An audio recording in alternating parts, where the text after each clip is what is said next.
الحمد لله وكفى وسلام على حبيبه المصطفى أما بعد فأعوذ بالله من الشيطان الرجيم بسم الله الرحمن الرحيم إن الله وملائكته يصلون على النبي يا أيها الذين آمنوا صلوا عليه وسلموا تسليما اللهم صل على سيدنا محمد معدن الجود والكرم وآله وأصحابه الكرام وابنه الكريم وبارك وسلم صلاة دائمة سرمدا أبدا بحمده تعالی وبکرم مصطفیٰ صلی اللہ تعالی علیہ وسلم۔ آج کی شب میں قرآن عظیم کے 2/3 حصے یعنی 20 پارے مکمل ہو چکے ہیں۔ قرآن عظیم کا بس 1/3 حصہ تلاوت کرنا رہ گیا۔ رب ذوالجلال اس مکمل حصے کو بھی صحیح تجوید سے تلاوت کرنے اور آپ سب کو رغبت کے ساتھ سننے کی توفیق عطا فرمائے۔ رمضان کے انتظار میں تھے، رمضان آ بھی گیا اور بس چند دنوں کا مہمان رہ گیا۔ آج رمضان المبارک کی 17ویں تاریخ ہے اور یہ ایک بہت ہی عظیم یادگار دن ہے۔ آج کا یہ دن اور آج کی یہ شب ہم اسلام کی پہلی جنگ غزوہ بدر، شہداء بدر، اصحاب بدر کے نام آج کی ہم یہ محفل کو منسوب کرتے ہیں، اس لیے کہ جو اصحاب بدر رضوان اللہ تعالی علیہ مجمعین ہیں ان کی بڑی فضیلت آئی ہے، قرآن میں ان کا ذکر آیا اور اللہ تبارک و تعالیٰ نے ان کے متعلق فرمایا کہ بدر کے میدان میں بہت تھوڑی سی تعداد میں تم تھے لیکن اللہ نے تمہاری مدد کی۔ وَلَقَدْ نَصَرَكُمُ اللَّهُ بِبَدْرٍ وَأَنْتُمْ أَذِلَّةٌ، تم بہت کم تھے تعداد میں اور اللہ نے تمہاری مدد کی۔ فَلَمْ تَقْتُلُوهُمْ وَلَكِنَّ اللَّهَ قَتَلَهُمْ، اللہ فرماتا ہے جب تم دشمنوں کو مار رہے تھے تو تم نے نہیں قتل کیا، اللہ نے قتل کیا۔ صحابہ کے کام کو اللہ نے اپنا کام قرار دیا۔ وَمَا رَمَيْتَ إِذْ رَمَيْتَ وَلَكِنَّ اللَّهَ رَمَى، اللہ فرماتا ہے جب تم تیر پھینک رہے تھے تو تیر تم نے نہیں اللہ نے چلایا۔ اب اس سے اندازہ کرے کہ صحابہ کے کام کو اللہ نے اپنا کام قرار دیا۔ تو یہ اصحاب بدر رضوان اللہ تعالی علیہ مجمعین کا ذکر خیر باعث برکت ہے اور بہت سارے امور کے لیے یہ اکسیر ہے۔ اصحاب بدر کی ان کے ناموں کی تلاوت برسہ برس سے بزرگان دین کرتے آئے، یہاں تک کہ اولیاء اکرام نے یہ تک لکھا ہے کہ اکثر اولیاء اکرام وہ ہیں جو صرف اصحاب بدر کے ناموں کی تلاوت کرنے کی وجہ سے اللہ نے انہیں ولایت عطا فرمائی۔ بہرحال آج ہم اس جنگ عظیم کے متعلق تھوڑی سی گفتگو آپ کے سامنے رکھتے ہیں۔ تاریخ دہرائی جاتی رہے گی اور ہم اپنے بچوں میں یہ باتیں اس لیے منتقل کرتے رہیں گے کہ الحمدللہ ہمارا ماضی استقامت سے بھرا ہوا ہے، ثبات سے، نہ ٹلنے والے نوجوانوں سے تاریخ ہماری روشن ہے۔ بس فرق صرف اتنا ہو گیا ہے کہ ہمارا نوجوان اپنے اسلاف اور اپنے بزرگوں کی تاریخ کی بجائے ایسے ویسوں کی تاریخ پڑھنے لگ گیا جس کے بعد اس کا دل خود ہی کمزور ہو گیا اور بزدلی کا شکار ہونے لگا۔ اللہ کے حبیب صلی اللہ تعالیٰ علیہ وسلم مکہ مکرمہ میں 13 سال تک دعوت و تبلیغ فرماتے رہے۔ یہ سب کو پتہ ہے۔ جب آپ کی عمر مبارک 40 سال کی ہوئی تو آپ نے اعلان نبوت فرمایا، لوگوں کو جمع کیا اور کہا میں اللہ کا آخری نبی ہوں، تم سب دوسرے معبودان باطل کو چھوڑو اور ایک خدا کی عبادت کرو۔ یہ میرے رسول پاک صلی اللہ علیہ وسلم کی دعوت کی ابتدا تھی، لیکن اس دعوت کے ابتدا میں ایسا نہیں ہے کہ مکہ والوں نے ہاتھوں ہاتھ اس دین کو لے لیا، مخالفتیں کی، مذاق اڑایا، تکلیفیں دیں، اذیتیں دیں۔ جو حضور پاک صلی اللہ علیہ وسلم پر ایمان لاتا اسے بڑی مشقتوں سے گزرنا پڑتا۔ تو یہ جو ایام تھے مکہ کے 13 سال کے بڑی مصیبتوں سے گزرے، یہاں تک کہ کئی دن تک تو اس میں چھپ کر کے تبلیغ کرنی پڑی، اور کچھ صحابہ انہی دنوں میں شہید بھی ہوئے۔ بیچ میں ایک وقت وہ بھی آیا جب رسول کریم صلی اللہ تعالیٰ علیہ وسلم کی عمر مبارک 50 سال کی ہے، نبوت کا یہ 10واں سال ہے اعلان نبوت کا، اور رسول کریم صلی اللہ تعالیٰ علیہ وسلم کا مکمل سوشل بائیکاٹ کر دیا ان لوگوں مکہ والوں نے، سماجی بائیکاٹ، ایسے کہ کوئی حضور سے اور ان کے خاندان سے نہ مل سکتا ہے، نہ سلام کرے گا، نہ کلام، نہ مصافحہ، نہ لین دین، کچھ بھی نہیں کر سکتا۔ پورے خاندانوں نے مل کر کے حضور کا بائیکاٹ کیا، اور نبی اکرم صلی اللہ تعالیٰ علیہ وسلم شعب ابی طالب، ایک گھاٹی ہے، شعب کہتے ہیں ایک علاقے کو پہاڑیوں کے بیچ میں، نبی مکرم صلی اللہ تعالیٰ علیہ وسلم اپنے خاندان سمیت ان گھاٹیوں میں 2 سال کا عرصہ گزارے۔ ان 2 سالوں میں فاقے ایسے آئے کہ پتے کھا کر رہنے پڑے، درخت کے پتے، اور کبھی کبھار چمڑوں کو ابال کر کے کھانا پڑا۔ یہ جو 2 سال گزرے، اب میں آپ کو بتاتا ہوں مکہ والوں نے خوب اذیتیں دی، مشقتیں، تکلیفیں، ساری چیزیں دی۔ اب میرے آقا صلی اللہ تعالیٰ علیہ وسلم کو حکم ہوا ہجرت کا، 13واں سال تھا نبوت کا، حضور پاک صلی اللہ علیہ وسلم مکہ سے ہجرت کر کے مدینہ تشریف لے گئے۔ توجہ چاہتا ہوں آپ، یہ جنگوں کے متعلق جو بہت سارے پروپیگنڈے پھیلائے رہتے ہیں کہ اسلام صرف جنگوں سے پھیلا ہے، ان کے ہاں جہاد ہے، کیوں کیا ہے جنگ اور کیوں ہوئی ہے جنگیں، جہاد ہوئے کیوں ہیں، میں آپ کو بتاتا ہوں۔ حضور پاک صلی اللہ تعالیٰ علیہ وسلم مکہ چھوڑ کر کے 13 سال ان کی مصیبتیں برداشت بھی کیا، غلام صحابہ حضور کے مار بھی کھائے، پیٹے گئے، کئی شہید بھی ہوئے، اب وطن بھی چھوڑ دیا، اب بچا کیا، گھر چھوڑ دیا، وطن چھوڑ دیا، جائیداد چھوڑ دیا، خاندان چھوڑ دیا، اور جو حضور کے چاہنے والے صحابہ تھے انہوں نے بھی مکہ چھوڑ دیا، مدینے چلے گئے۔ اب مدینے کیوں گئے تھے؟ کہ سکون سے رہ سکے۔ 450 کلومیٹر دور جا چکے میرے آقا صلی اللہ علیہ وسلم مکہ والوں سے، لیکن مکہ والوں کی شرارت کو دیکھیں، یہ جتنے کفار و مشرکین ہیں ان کو پیدائشی کیڑے ہوتے ہیں، ایمان والوں کو ستانا ان کے خمیر میں ہوتا ہے۔ یہ ایسا نہیں ہے کہ ان کو چھیڑو تو یہ ہمیں پریشان کرتے ہیں، بلکہ نہ چاہتے ہوئے بھی یہ چاہتے ہیں کہ ایمان والوں کو چھیڑ خانی کرتے رہے، کسی طرح سے ان کو تکلیف دیتے رہے۔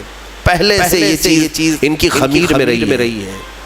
مکہ کے مشرکین کے پاس اب بیس کیا تھا؟ حضور سے لڑنے کا کوئی چیز تھی؟ حضور تو وطن بھی چھوڑ دیے، اپنا گھر چھوڑ دیا، صحابہ بھی چلے گئے۔ اب مدینہ جب میرے آقا صلی اللہ تعالیٰ علیہ وسلم گئے تو وہاں میرے آقا صلی اللہ تعالیٰ علیہ وسلم نے ایک نئی زندگی کی شروعات فرمائی، صحابہ کو لے کر ایک نئی سلطنت کا اسٹیبلشمنٹ ہوا۔ لیکن ایسے نہیں ہے کہ باضابطہ طور پر کوئی بادشاہت نہیں، بلکہ مسجد بنائی گئی، باضابطہ اسلام کا ایک تبلیغی دور کا نیا آغاز ہوا۔ اب ان ظالموں نے وہاں پر بھی سکون سے رہنے نہیں دیا۔ مکہ کے کفار کیا کرتے؟ ایک جتھا بنا کر کے آتے تھے، ٹولے لے کر کے، اور جب صحابہ کرام مدینے کے کھجوروں کے باغیچے میں کام کر رہے ہوتے تو جا کر کے ان کو مار دیتے یا ان کے درخت جلا دیتے اور پھر بھاگ جاتے تھے مکہ۔ یہ شب خون مارنا اس کو کہتے ہیں۔ کہاں جا کر کے کر رہے تھے؟ مدینے جا کر رہے تھے۔ اب مجھے بتاؤ کیڑے کس کے پاس؟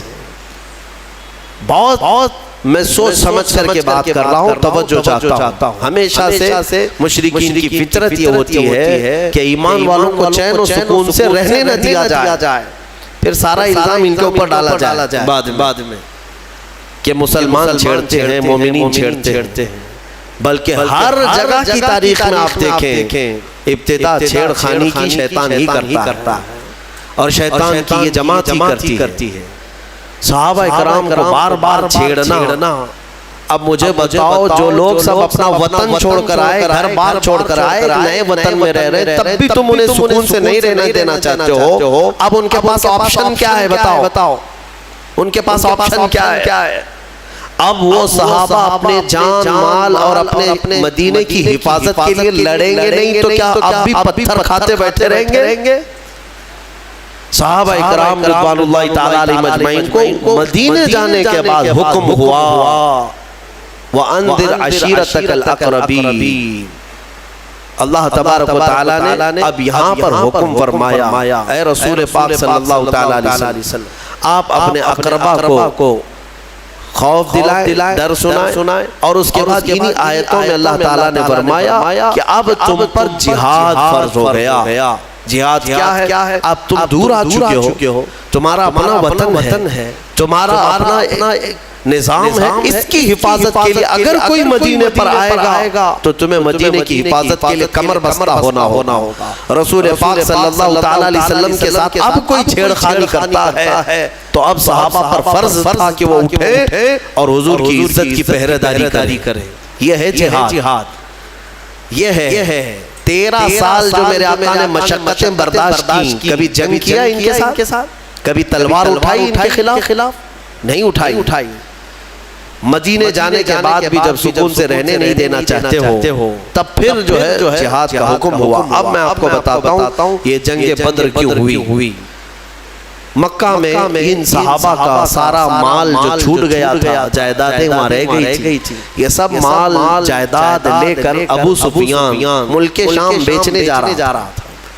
قافلہ تجارت کا لے کر، اس میں مکہ والوں کا بھی مال تھا، صحابہ کا بھی تھا۔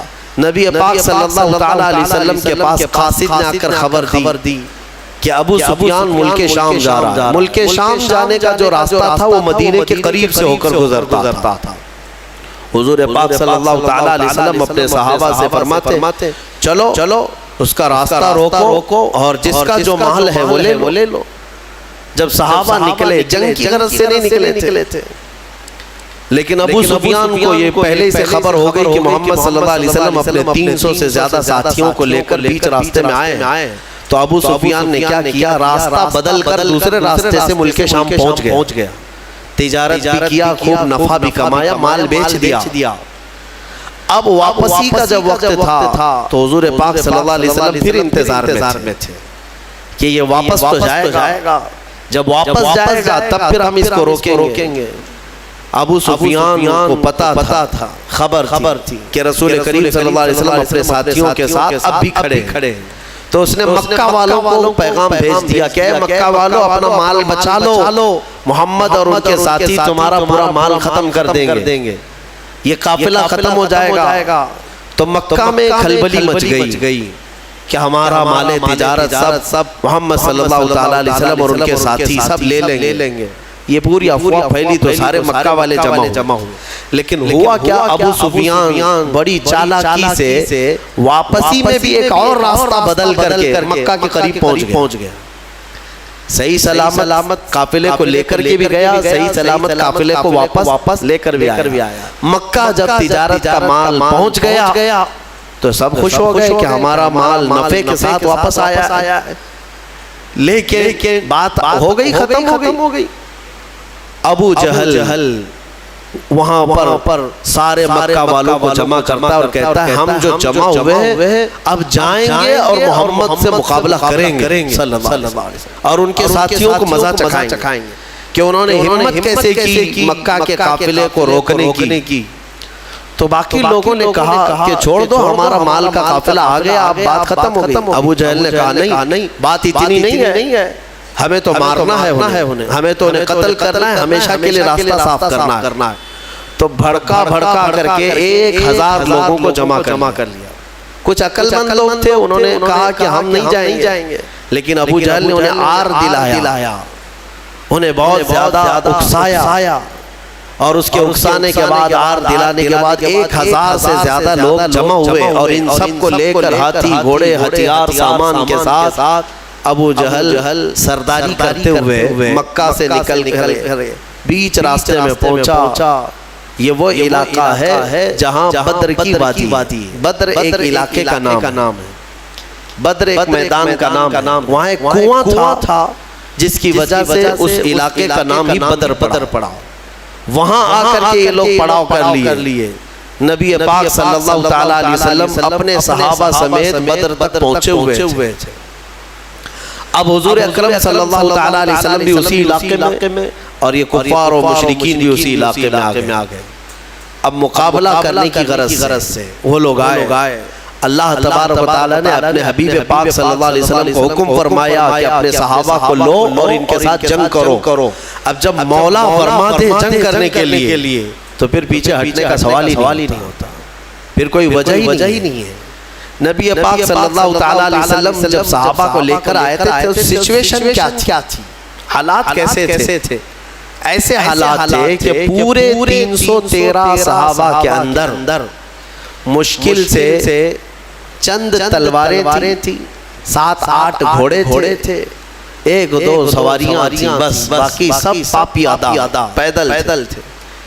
اکثر کے پاس تلواریں نہیں، اکثر کے پاس جو تلواریں ہیں، کچھ کے پاس جو تلواریں ہیں وہ ایسی ہیں کہ سبزی بھی نہیں کاٹی جاتی، کند ہو چکی تھی، زنگ لگی ہوئی۔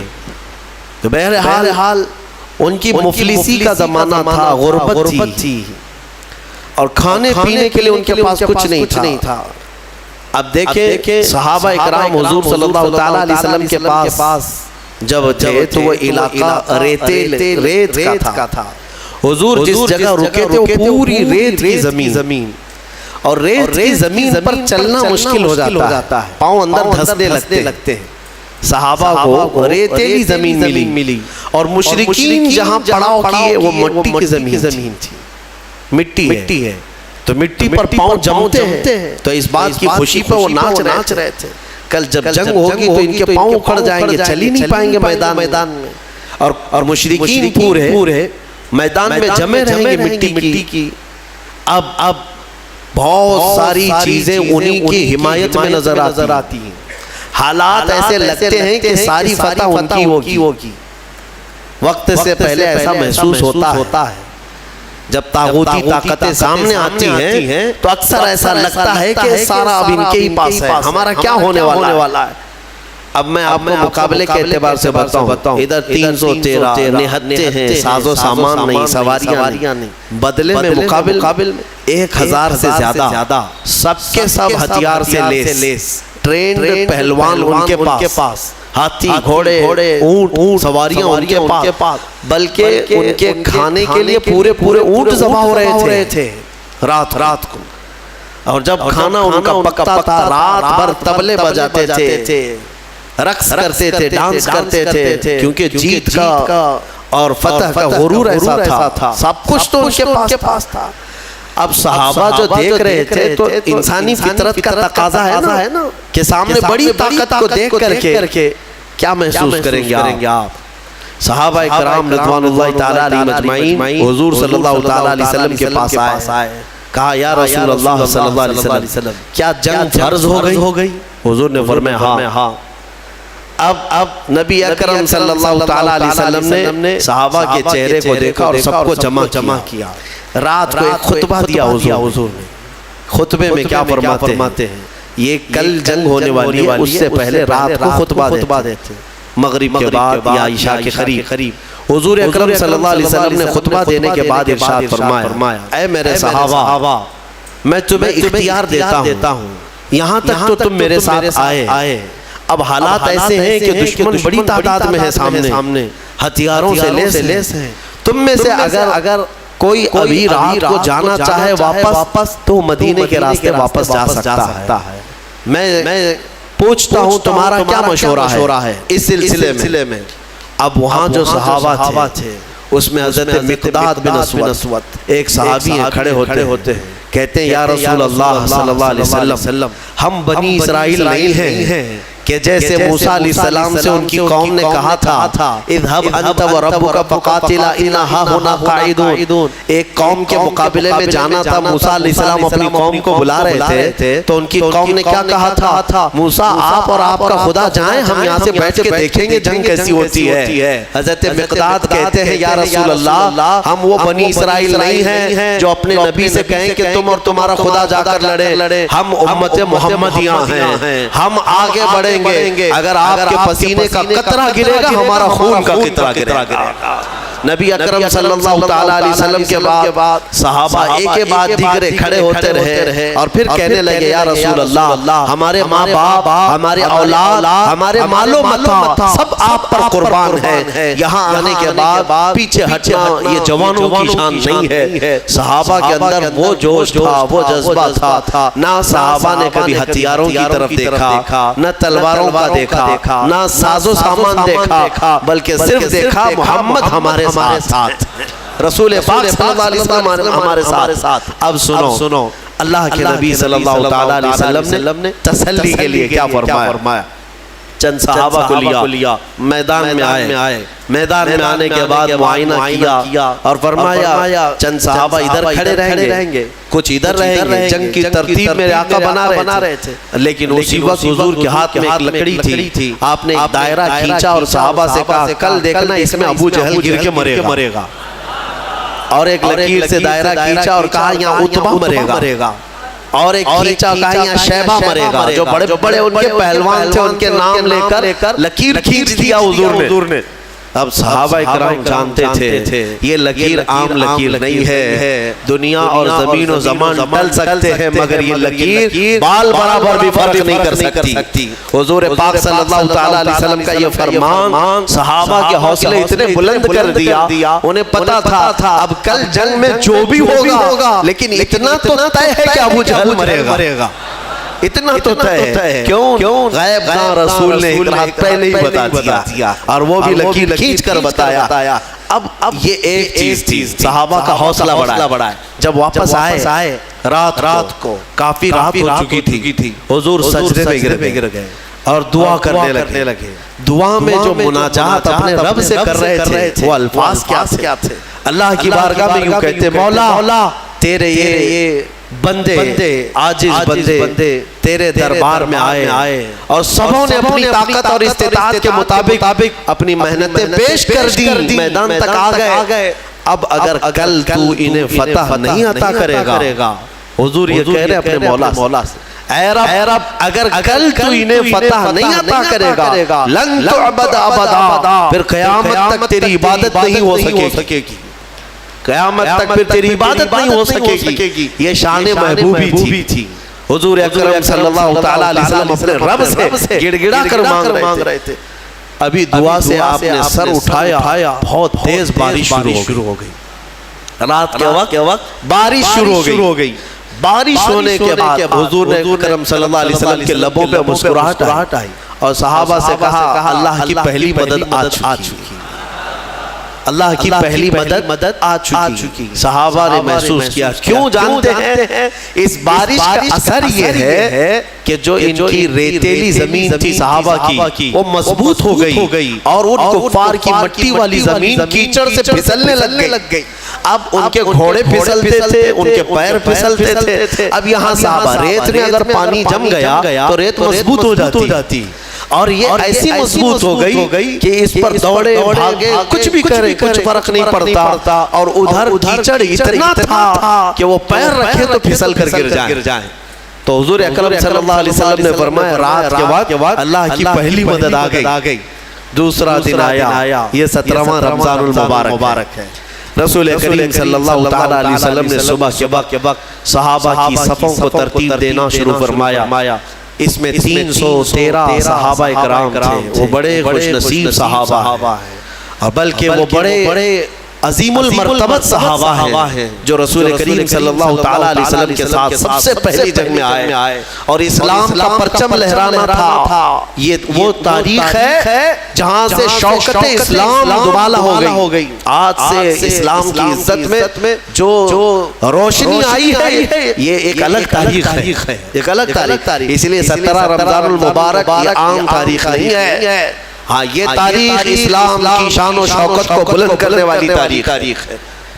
صبح صفیں ترتیب دی گئی، جب صفیں لگیں تو میرے عزیزو حضور پاک صلی اللہ تعالیٰ علیہ وسلم سامنے کھڑے ہیں۔ ان صفوں میں صحابہ میں بچے بھی آئے، جوان بھی آئے، بوڑھے بھی آئے۔ حالانکہ بچوں پر جہاد فرض نہیں ہے، لیکن کچھ صحابہ جو ضد کر کے حضور پاک صلی اللہ تعالیٰ علیہ وسلم کے ساتھ جہاد میں شریک ہوئے تھے، حضرت معاذ اور معوذ رضی اللہ تعالیٰ جن کی عمر 13 اور 15 سال کے بیچ کی تھی، یہ بھی صفوں میں کھڑے ہو گئے حضور پاک کے سامنے.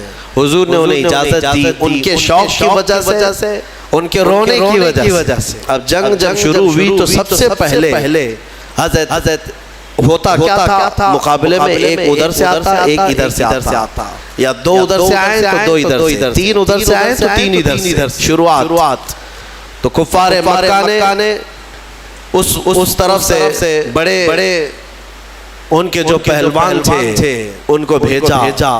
اس میں عتبہ تھا، شیبہ تھا، اور ایک بڑا کافر پہلوان. تو حضور پاک صلی اللہ تعالیٰ علیہ وسلم نے اپنی جماعت میں سب سے پہلے جنہیں اتارا وہ مولا کائنات حیدر کرار تھے.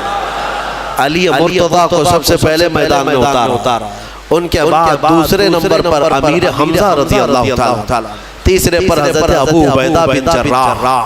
یہ تینوں اپنے زمانے کے ایسے قوی اور مضبوط لوگ تھے کہ ان کے مقابل میں جلدی کوئی آتا نہیں تھا.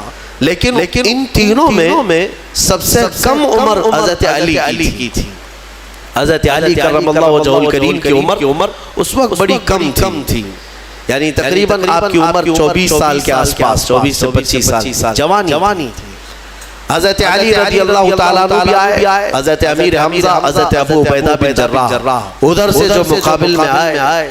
تو سب سے پہلے جب مقابلہ ہوا تو حضرت امیر حمزہ رضی اللہ تعالیٰ عنہ کے مقابل میں جو آیا تھا وہ ایک ہی وار میں ختم ہی ہو گیا. اور حضرت علی کے مقابل میں جو پہلوان آیا اس نے لڑنے سے انکار کیا، کہا کہ میں بچوں سے نہیں لڑوں گا، میرے مقابل کا کوئی بڑا آدمی بھیجا جائے. کیونکہ حضرت علی کی عمر چھوٹی تھی.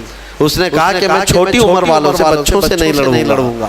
حضرت علی رضی اللہ تعالیٰ عنہ نے اس وقت فرمایا محمد صلی اللہ تعالیٰ علیہ وسلم کے غلاموں کے بچوں سے پہلے نپٹ لے، بڑوں کو بعد میں بھیجا جائے.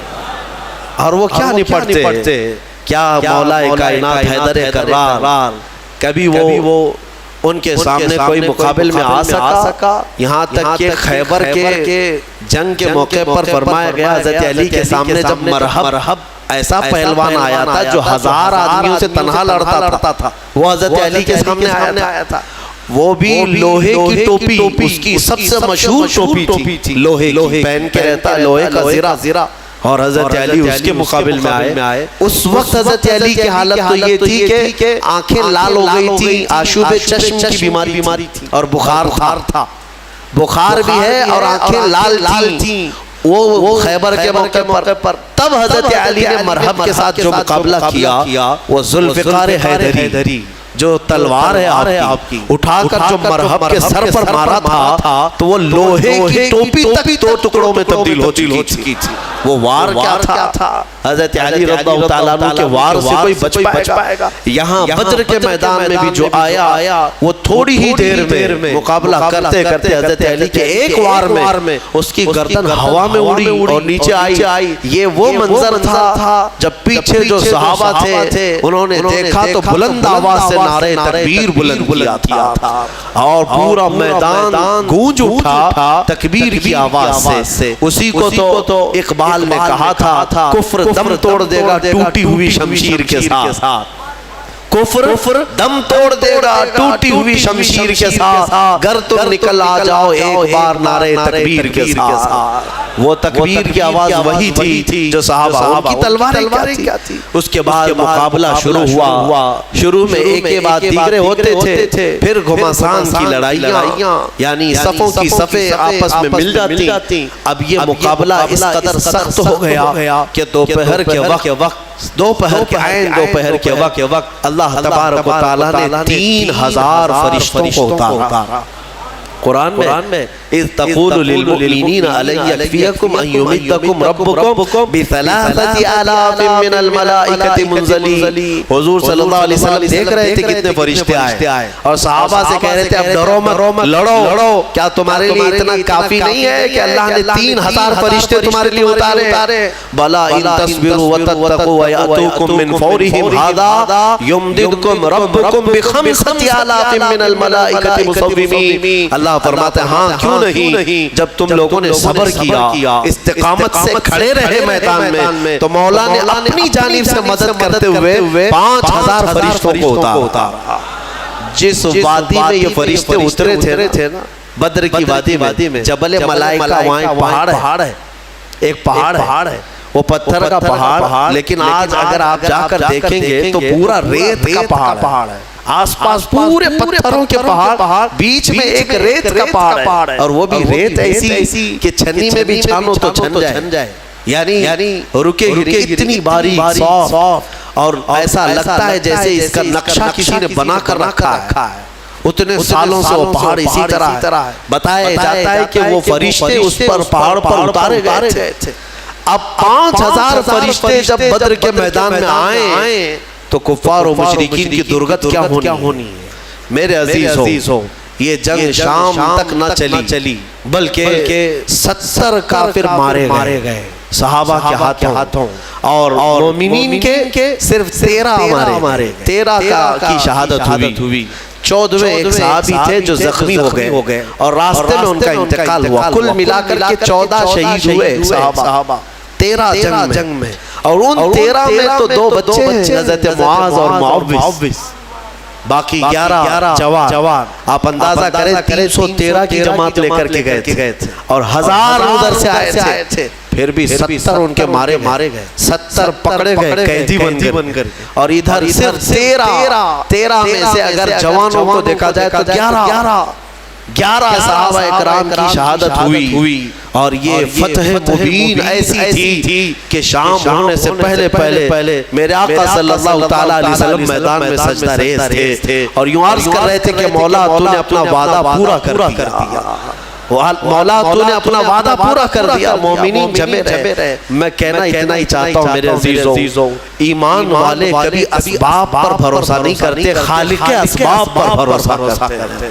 ہونا یہی چاہیے کہ تم یہ مت دیکھو کہ تمہاری حیثیت کتنی ہے، تمہاری تعداد کتنی ہے۔ اگر ایمان والے ہو تو قرآن کہتا ہے کم من فئۃ قلیلۃ غلبت فئۃ کثیرۃ باذن اللہ۔ اکثر ایسا ہوا ہے کہ چھوٹی جماعتوں کو اللہ بڑی جماعتوں پر بھاری کر دیتا ہے، یہ اس کی قدرت کے فیصلے ہیں۔ ہم نے آج تک تاریخ میں دیکھا ہے مٹھی بھر جماعت کسی کے ناک میں دم کر کے رکھتی ہے، چاہے وہ وقت کا سپر پاور ہی کیوں نہ ہو، کچھ جماعتوں کے سامنے گھٹنے ٹیکنے پر مجبور ہو جاتے ہیں۔ یہ حالات آج تک چلے آ رہے ہیں۔ میرے عزیزوں، اس بدر کی وادی میں میدان میں جو جنگ ہوئی، صحابہ نے اپنی جانبازیاں پیش کی، اور بہت ہی بہادری کے ساتھ وہ حضور اکرم صلی اللہ تعالیٰ علیہ وسلم کے ساتھ کھڑے رہے۔ اب میں آپ کو بتاتا ہوں، شام کا وقت ہوا، نبی اکرم صلی اللہ تعالیٰ علیہ وسلم اپنے صحابہ کے ساتھ میدان میں آئے،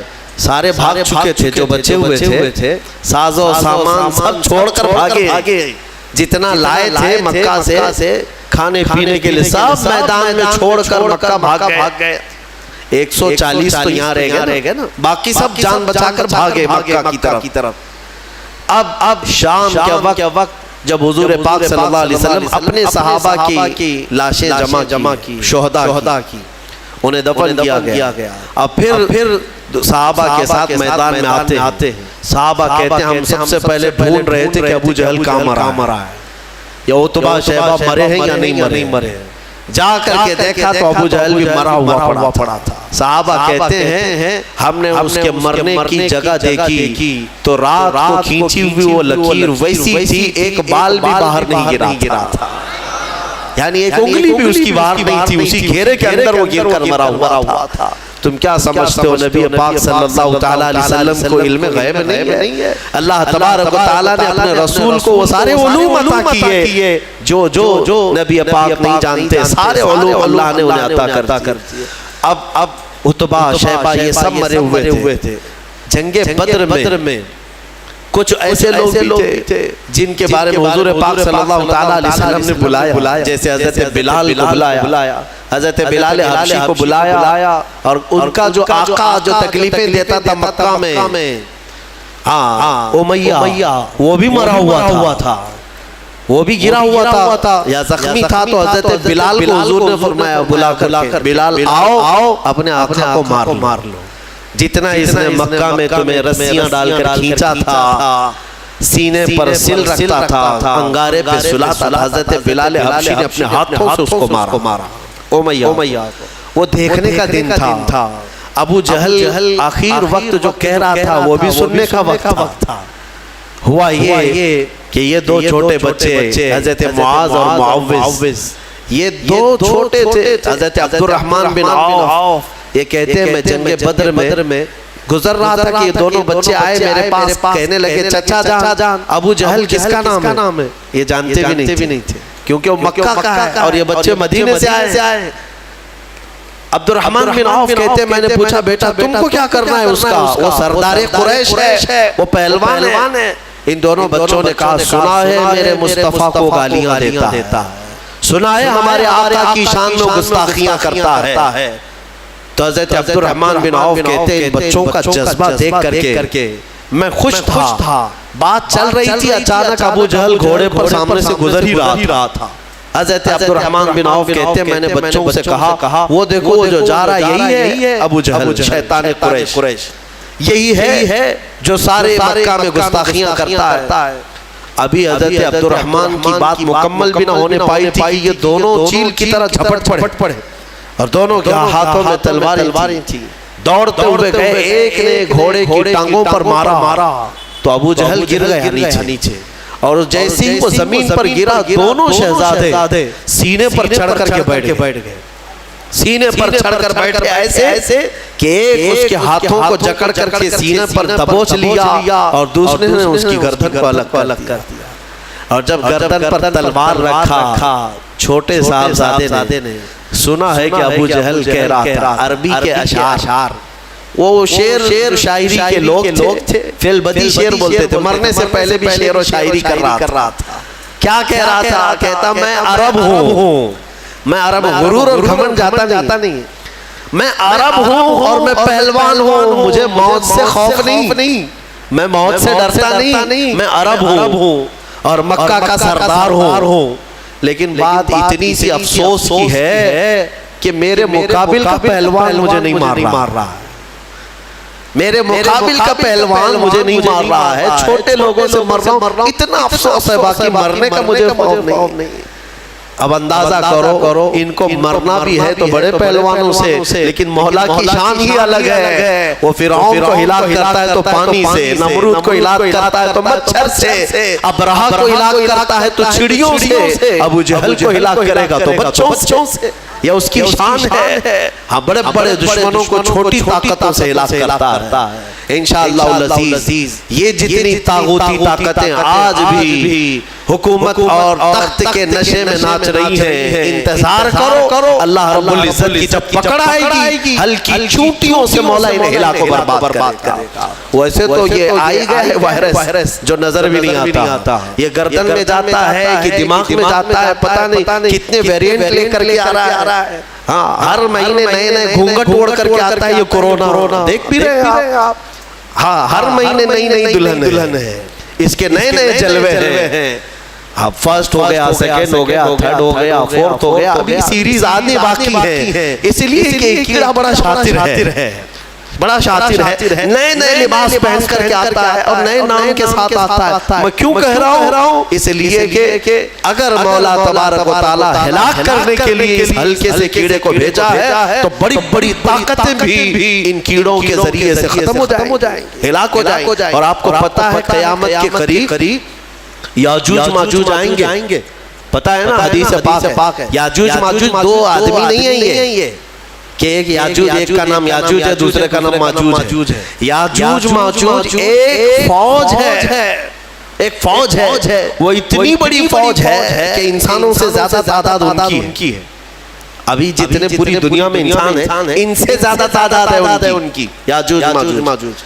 یہ نکلیں گے، یہ کسی جگہ قید ہیں، وہ اللہ بہتر جانتا ہے۔ قیامت کے قریب یہ باہر آئیں اور پوری دنیا میں فساد مچائیں گے، ہر چیز کھا جائیں گے، ہر چیز، تمہاری ساری کھیتیاں کھا جائیں گے، تمہارے سارے غلے اناج، حتیٰ کہ تمہارے جو کھانے پینے کے جو سامان ہیں، پتیلیاں برتن، یہ تک کھا جائیں گے، سب کھا جائیں گے۔ تو یہ جب چل رہے ہوں گے پوری دنیا کو، ان کو مارے گا کون؟ ان کو ختم کون کرے گا؟ اتنی بڑی فوج ہے، انسان کیا مقابلہ کر پائیں گے ان کا؟ تو پھر حدیث میں یہ ملتا ہے کہ رب تبارک و تعالیٰ ان کی گردن میں کیڑا پیدا کرے گا، ان کی گردن میں کیڑا پیدا کرے گا، بہت چھوٹی قسم کا کیڑا ہوگا، اور یہ کیڑا اتنی تیزی سے پھیلے گا کہ وہ چند ہی ساعتوں میں پوری کی پوری فوج اس کیڑے کے شکار ہو کر مر جائے گی، ختم ہو جائے گی۔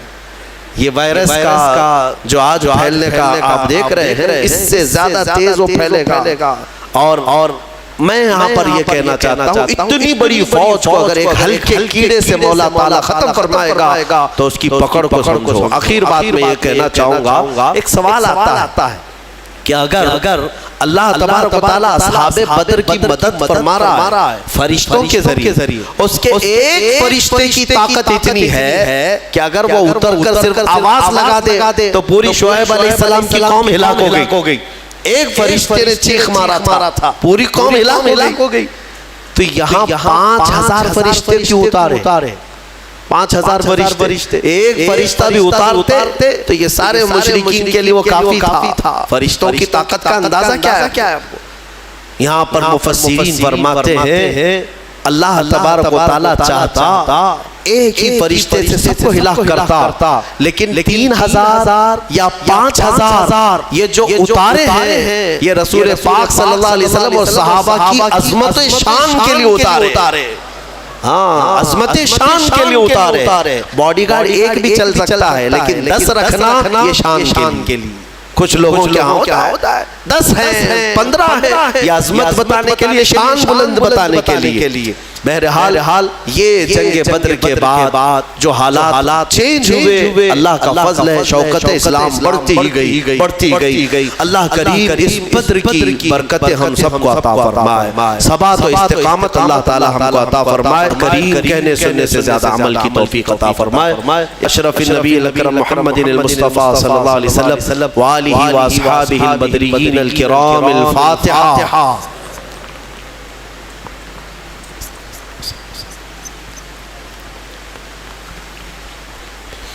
الہ العالمین ستار العیوب غفار الذنوب، جو کچھ پڑھا اس کو اپنی بارگاہ میں قبول فرما، اس کا ثواب اپنے حبیب پاک صلی اللہ علیہ وسلم کی بارگاہ میں نظر قبول فرما۔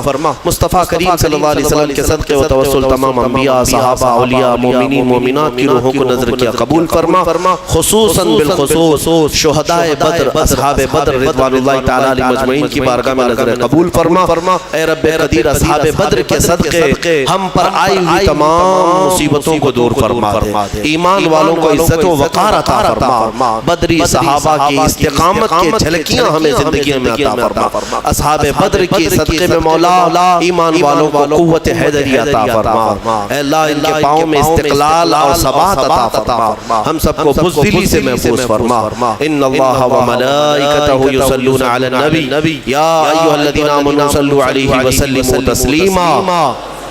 اللهم صل على سيدنا محمد وآله وأصحابه وبارك وسلم، وصلى الله تعالى على خير خلق محمد وآله وأصحابه أجمعين برحمتك يا أرحم الراحمين۔